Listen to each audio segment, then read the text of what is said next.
Kami awali. Assalamualaikum warahmatullahi wabarakatuh. Kami di sini akan mempresentasikan materi tentang sejarah pemberontakan Darul Islam atau Tentara Islam Indonesia. Sebelumnya perkenalkan, nama saya Fatur Rahman Farid. Perkenalkan, nama saya Nucaya Ningrum. Perkenalkan, nama saya Siska Handayani. Dan berikut ini adalah penjelasan dari materi. Pemberontakan Darul Islam atau Tentara Islam Indonesia adalah pemberontakan yang hendak mendirikan negara Islam Indonesia atau yang disebut dengan NII. Latar belakang pemberontakan diri atau TII yaitu dengan adanya hasil perjanjian Grenfell yang isinya setiap tentara Indonesia yang berada dalam daerah Belanda harus pindah ke daerah yang dikuasai oleh Republik Indonesia, yaitu di daerah Jawa Barat. Saat itu Jawa Barat terjadi kekosongan kekuasaan karena perjanjian Grenfell tersebut.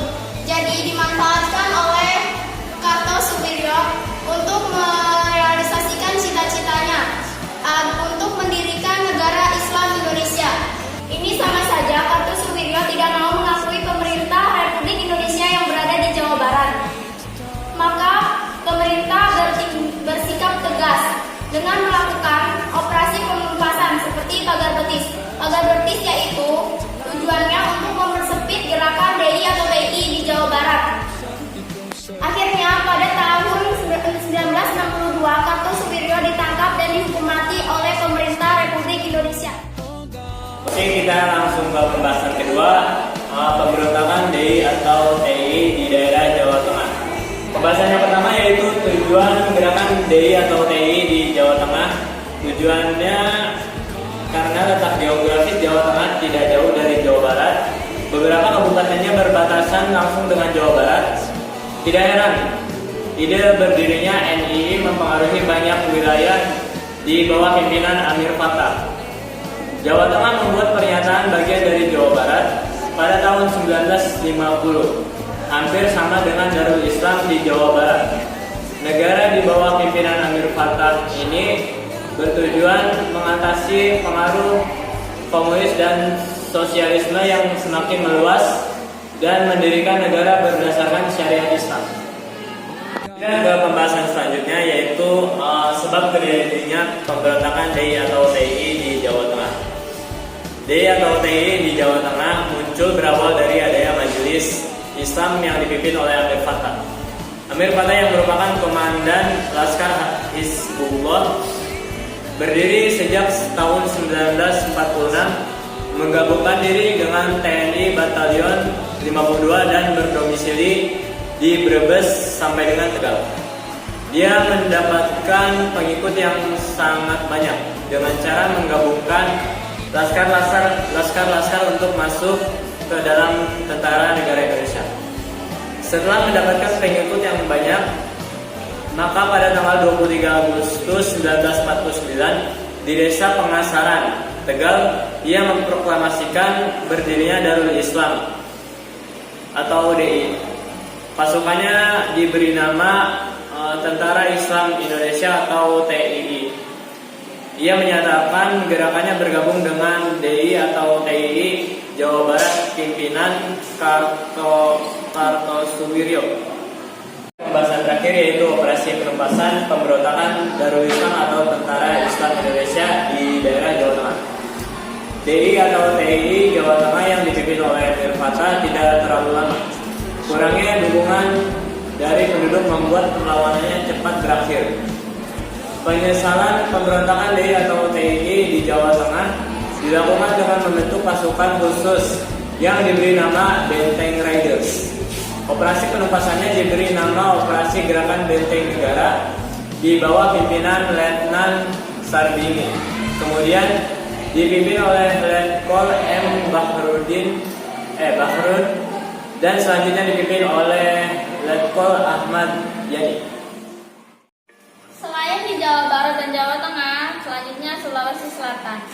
Sulawesi Selatan dideklarasikan pada tanggal 7 Agustus 1953 oleh Kahar Muzakar sebagai pemimpin, mirip dengan DI di Kalimantan Selatan. Kahar Mujakar mendirikan NII bertujuan sebagai reaksi terhadap banyaknya anggota Tentara Kesatuan Gerilya Sulawesi Selatan yang tidak diterima sebagai tentara RI. Padahal mereka merasa sudah berjuang mempertahankan kemerdekaan. Tujuan lainnya yaitu menjadi sebagian dari NII Kartosuwiryo yang menjadikan syarat Islam sebagai dasar negara. Tentara Islam Indonesia di Makassar ini berhasil dilumpuhkan seluruhnya pada tanggal 3 Februari 1965. Hal yang melatar belakangi pemberontakan DITI di Sulawesi Selatan yang dipimpin oleh Kahar Mujakar karena Kahar Mujakar tidak setuju jika KGSS atau Komando Gerilya Sulawesi Selatan yang ia pimpin dibubarkan oleh pemerintah, di mana anggotanya akan dikembalikan pada masyarakat. Kahar Mujakar menuntut agar anggota KGSS dimasukkan dalam sebuah kesatuan militer di mana ia menjadi pemimpin bernama Brigade Hasanuddin. Setelah itu tuntutan ini ditolak mentah-mentah oleh pemerintah dan hanya memberikan kesempatan bagi anggota KGSS yang berkompeten dalam lulus seleksi untuk bergabung dengan dinas militer. Adapun anggota KGSS yang tidak lulus akan disalurkan masuk ke dalam batalion CTN. Awalnya Kahar Mujakar setuju, namun saat pelantikan ia melarikan diri bersama sejumlah pengikut setia dan melakukan pemberontakan.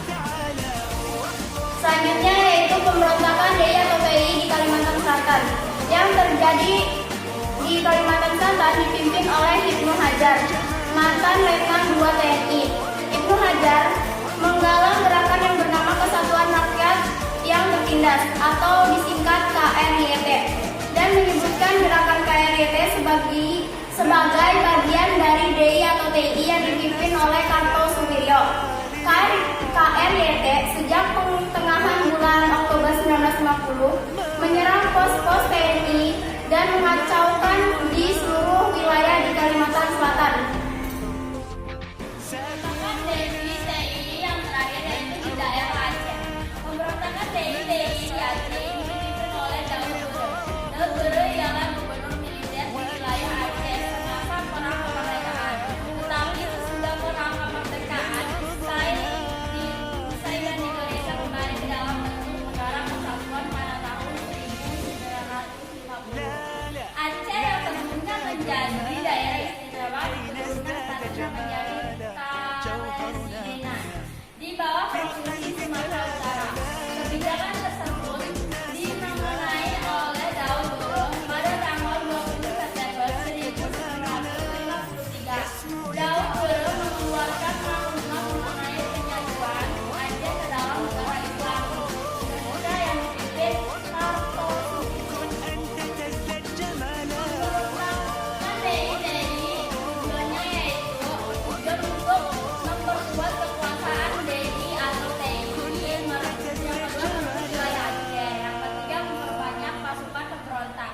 Untuk menumpas pemberontakan tersebut, pemerintah mengadakan dua pendekatan persuasif dan operasi militer. Pendekatan persuasif diperbuat dengan mengembalikan kepercayaan rakyat terhadap pemerintah. Sedangkan operasi militer diperbuat untuk menghancurkan kekuatan bersenjata DITI. Dengan dua pendekatan tersebut, pemerintah sukses memulihkan kepercayaan rakyat dan sukses menciptakan keamanan rakyat Aceh. Pada tanggal 17 sampai 21 September 1962 diadakan musyawarah kerukunan rakyat Aceh. Adanya musyawarah tersebut merupakan gagasan dari Pangdam I atau Iskandar Muda, Kolonel M. Yasin, yang didukung oleh tokoh pemerintahan daerah dan masyarakat Aceh.